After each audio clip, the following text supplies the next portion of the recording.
ये आकाशवाणी रायपुर है। छत्तीसगढ़ी समाचार बुलेटिन के संग स्मिता शर्मा के जय जोहार। आज के प्रमुख समाचार। प्रधानमंत्री नरेंद्र मोदी हा 16 और 17 जून के मंझनिया कुन 3 बजे वीडियो कॉन्फ्रेंसिंग के माध्यम ले आने राज्य के मुख्यमंत्री मन ले गोठ बात करही। प्रदेश के नगरीय क्षेत्र में लोगन मन ला अब आवासीय, व्यवसायिक और दूसर काम बर सरकारी जमीन आवंटित करे जाही। और छत्तीसगढ़ में आज कोरोना संक्रमित 22 और नवा मरीज के पुष्टि हुए है। अब समाचार विस्तार ले। प्रधानमंत्री नरेंद्र मोदी हा 16 और 17 जून के मंझनिया कुन 3 बजे वीडियो कॉन्फ्रेंसिंग के माध्यम ले आने राज्य के मुख्यमंत्री मन ले गोठ बात करही। 16 जून के प्रधानमंत्री छत्तीसगढ़, पंजाब, असम, केरल, उत्तराखंड, झारखंड, त्रिपुरा और हिमाचल प्रदेश संगरा 21 राज्य और केंद्र शासित प्रदेश के मुख्यमंत्री मन ले गोठ बात करही।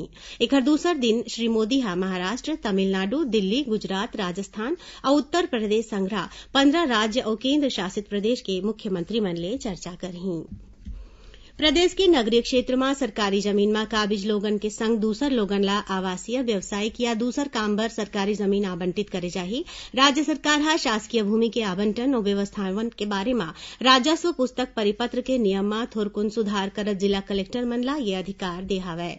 राज्य शासन डहर ले केंद्र और राज्य के विभाग, निगम मंडल और आयोग मन ला सरकारी जमीन के आवंटन के अधिकार ला घलो कलेक्टर मन ला देगे हावय। नगरीय क्षेत्र में 7,500 वर्ग फीट तक शासकीय भूमि के 30 साल के पट्टा में आवंटन और अतिक्रमण हुए जमीन के व्यवस्थापन के अधिकार घलो कलेक्टर मन ला देगे है।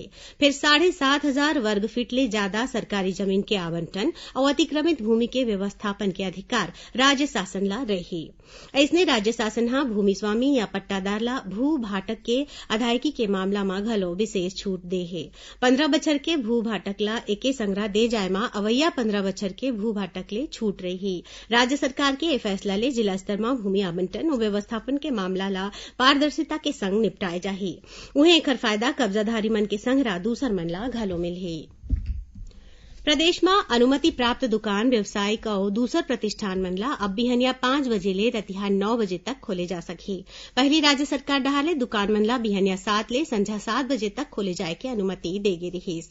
सामान्य प्रशासन विभाग हा एकर बर संशोधित आदेश जारी कर देहे। दुकान मन ला चलाए के बारे में पहली ले जारी दूसर निर्देश मन हा वैसनेच रही।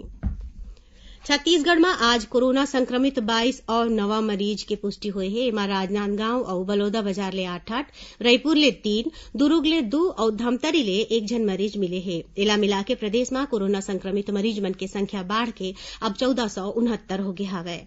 अभी 866 मरीज मन के इलाज आने अस्पताल में चलत है और 597 मरीज मन हा ठीक होके अपन घर लहुट गए हवय। बलौदा बाजार जिला में 8 नवा कोरोना संक्रमित मरीज आज मिले हैं। एमा आमगांव ले 3 और भटगांव, सरसीवा, चकरदा, ढेबा और लोरित खार ले 1-1 जन मरीज शामिल है। ए क्षेत्र ला कंटेनमेंट जोन घोषित कर देगे है और मरीज मन के संपर्क में अवैया लोगन ले खोज करे जावत है।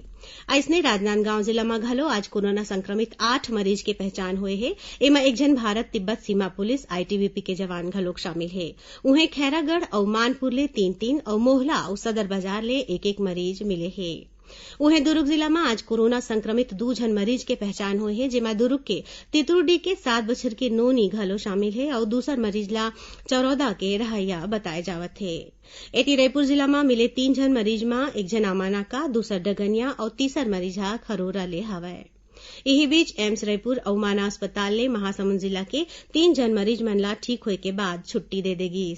दूसर कोती जांजगीर चांपा जिला में काली मिले 13 जन मरीज के बाद अब कोरोना संक्रमित सक्रिय मरीज मन की संख्या 106 हो गए हवय। छत्तीसगढ़ी समाचार बुलेटिन आप मन आकाशवाणी रायपुर ले सुनत हव। छत्तीसगढ़ के खबर ले है आपकी वास्ता और खबर के विश्वसनीयता ले है हमार वास्ता। आकाशवाणी समाचार रायपुर के प्रादेशिक समाचार बुलेटिन के संगे संग हमार समसामयिक कार्यक्रम आप रेडियो के संग अपन मोबाइल में घलो सुन सकत हो। आकाशवाणी समाचार फेसबुक, ट्विटर और यूट्यूब में घलो हावय। हमार फेसबुक पेज हरे Chhattisgarh news on AIR, Twitter handle CGAIR news और हमार यूट्यूब चैनल हरे छत्तीसगढ़ AIR न्यूज। तो अब रेडियो के संगे संग आपके मोबाइल के माध्यम ले हम आप तक पहुंचत हन। छत्तीसगढ़ के हर खबर पर सुनत रहो आकाशवाणी समाचार। अब आगू बढ़बो बाँचे समाचार कोती। राजनांदगांव जिला में अनुमति प्राप्त दुकान मन अब बिहनिया 7 बजे ले रतिहा 8 बजे तक खुलही। संगे संग काली इतवार के जरूरी सेवाला छोड़ के पूरा लॉकडाउन रही। जिला कलेक्टर इस संबंध में निर्देश जारी करिन है। वहीं राजनांदगांव जिला शिक्षा अधिकारी प्राइवेट स्कूल मन बर निर्देश जारी करिन है, जेमा कहे गे है कि प्राइवेट स्कूल संचालक मन लॉकडाउन के बेरा में फीस नहीं वसूल सकही।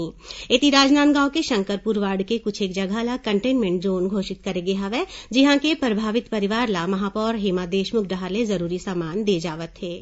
ओती महासमुंद जिला के ग्राम आवला चक्का में क्वारंटाइन सेंटर में रहाइया एक जन माई लोगिन ला होम क्वारंटाइन कर दे गे रहिस। बाद में एला कोरोना संक्रमित पाए गिस। क्वारंटाइन नियम के पालन नहीं करे जाए में सरायपाली पुलिस एफआईआर दर्ज करे है और नोडल अधिकारी और कर्मचारी ला नोटिस जारी करे है।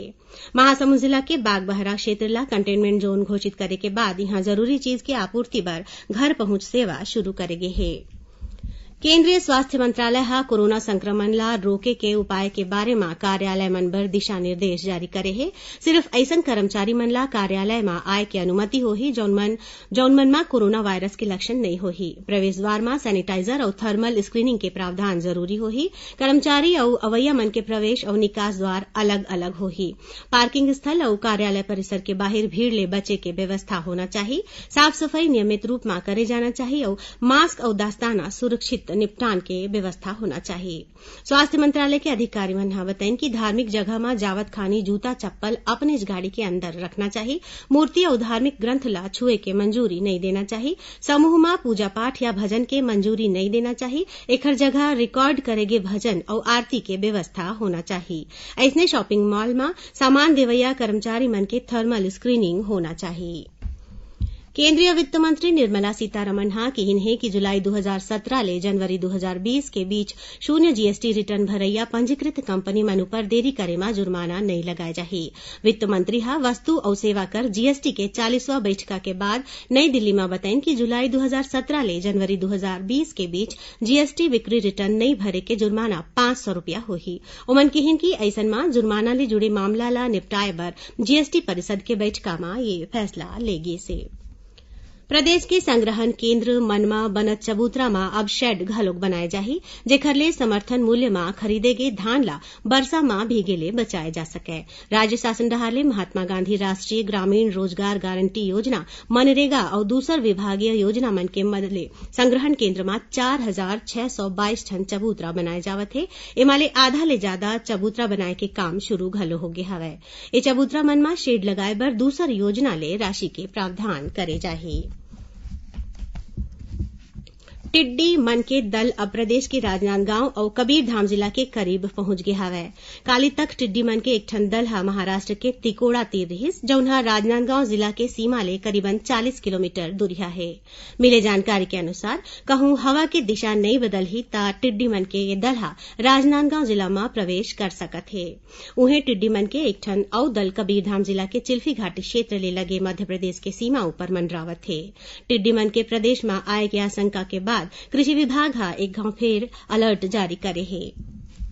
मुख्यमंत्री Bhupesh Baghel Chhattisgarh estate power transmission company में सेवारत रहे दिवंगत कर्मी मन के 27 जन आश्रित मन ला आज अपन निवास कार्यालय में अनुकंपा नियुक्ति पत्र दिन। अनुकंपा नियुक्ति लेवैया मन में 25 जन माई लोगिन मन घलोक शामिल हैं। ए मौका में मुख्यमंत्री नवा नियुक्त कर्मचारी के सुखद जीवन के कामना करत उनकर परिवार वाला मन के देखभाल के बारे में प्रेरित करें। आखिर में प्रमुख समाचार एक गांव फेर। प्रधानमंत्री नरेंद्र मोदी 16 और 17 जून के मंझनिया कुन 3 बजे वीडियो कॉन्फ्रेंसिंग के माध्यम ले आने राज्य के मुख्यमंत्री ले गोठ बात करही। प्रदेश के नगरीय क्षेत्र में लोगन मन ला अब आवासीय, व्यावसायिक और दूसर काम बर सरकारी जमीन आवंटित करे जाही। और छत्तीसगढ़ में आज कोरोना संक्रमित 22 और नवा मरीज की पुष्टि हुई है। एक संग छत्तीसगढ़ी समाचार बुलेटिन इहे सिरावत है। जय जोहार।